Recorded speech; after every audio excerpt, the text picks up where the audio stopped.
Good day, my friends. Welcome to the channel. Want to start earning in Outlier?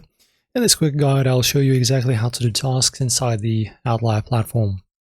So firstly, open up your app, or you can also browse and use the website. Sign in by using your email or method you're registered with. After that, from the dashboard, tap on Tasks tab at the bottom. You'll see a list of available tasks. These may vary based on your profile. After that, you can read the task description carefully. Some tasks involve surveys, data labeling, or simple research. Select the task that suits your time and interests.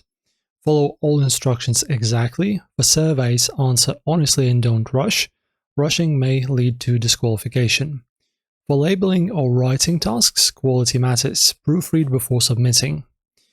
Once finished, click Submit. Tasks may be reviewed manually, so earnings could be pending for a few hours or more.